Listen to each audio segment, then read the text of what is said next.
Hello student, আসসালামু আলাইকুম। কেমন আছো সবাই? তোমাদের এডমিশন পথযাত্রাকে এক ধাপ এগিয়ে নেওয়ার জন্য আমি মুন্না হাজির হলাম তোমাদের সামনে Dhaka university question solve class পর্বে।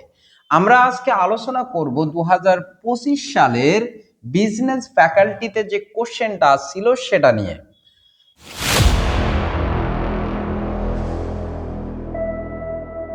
প্রথম কোশ্চেনটায় আমরা দেখি একটু কি বলা হয়েছে। The future looks as dash as the weather today. তোমরা এমনিতেই বলবা যে the future looks as cold as the weather today.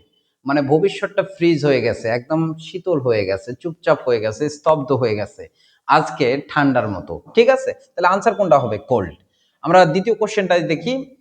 দ্বিতীয় কোশ্চেন কি বলা হয়েছে? দা আই আস্কড হিম ড্যাশ।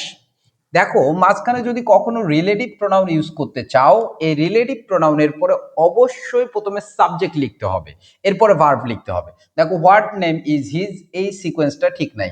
হিজটা কার সঙ্গে বসবে? নাউনের আগে বসবে, কারণ পসেসিভ নাউনের আগে বসে, এ কারণে ভুল।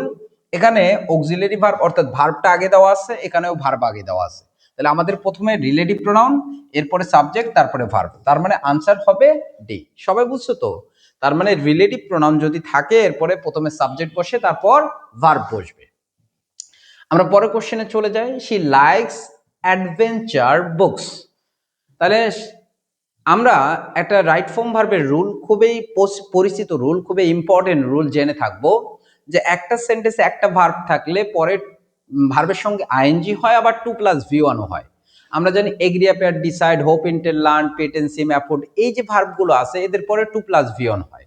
বাকি যত ভার্ব আছে এই ভার্বগুলোর পর যদি ভার্ব আসে, অর্থাৎ একটা ভার্বের পর ভার্ব আসলে ভার্বের সঙ্গে আইএনজি হবে। তাহলে কি হবে? She likes reading adventure books. ঠিক আছে, আমরা পরের কোশ্চেনে চলে যাই। হি হিন্টেড, এই হিন্টেড অ্যাট, এই হিন্টেড অ্যাট মানে হচ্ছে ইঙ্গিত করা। ঠিক আছে, সে কিছু সম্পদের ক্ষতির ইঙ্গিত দিয়েছিল। তাহলে হবে কি? He hinted at some loss of treasures. আমরা পরের কোশ্চেনে যাই।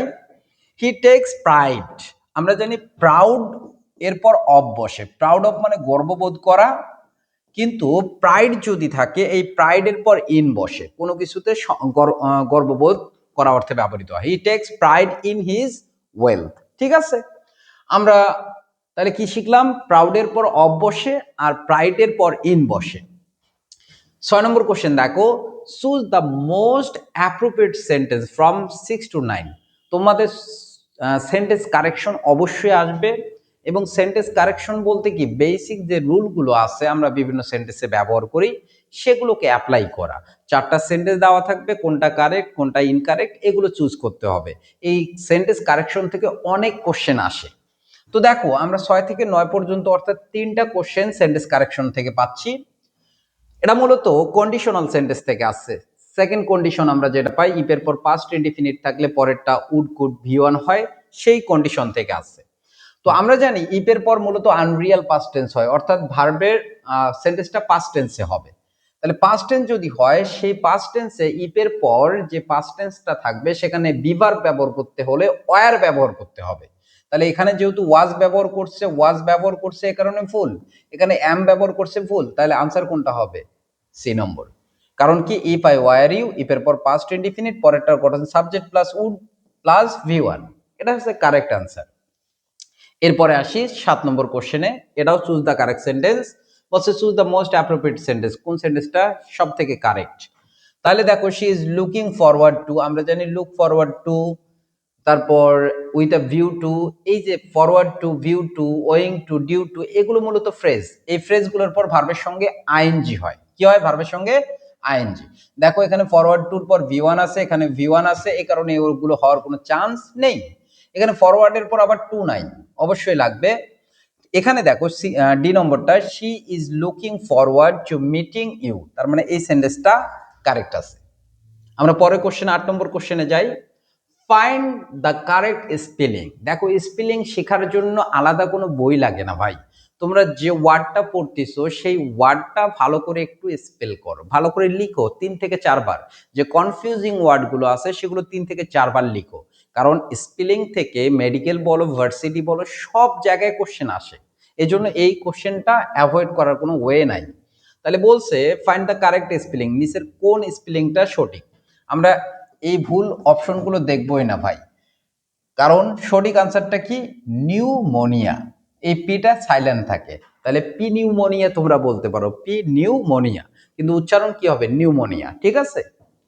এবার আসি 9 নম্বর কোশ্চেনে, বলছে ফাইন্ড দ্য কারেক্ট স্পেলিং, যে কথা তোমাদের বললাম স্পেলিং থেকে কোশ্চেন আসবেই, সেন্টেন্স কারেকশন থেকে কোশ্চেন আসবেই, এগুলো হচ্ছে অবধারিত অংশ। তাহলে কোন সেন্টেন্সে কোন ওয়ার্ডটার বানান ঠিক রয়েছে, এগুলো ভুল বানান, এগুলো দেখার দরকার নেই। তাহলে সঠিক বানান কোনটা হবে, অ্যাকুয়েন্টেন্স, কি হবে অ্যাকুয়েন্টেন্স।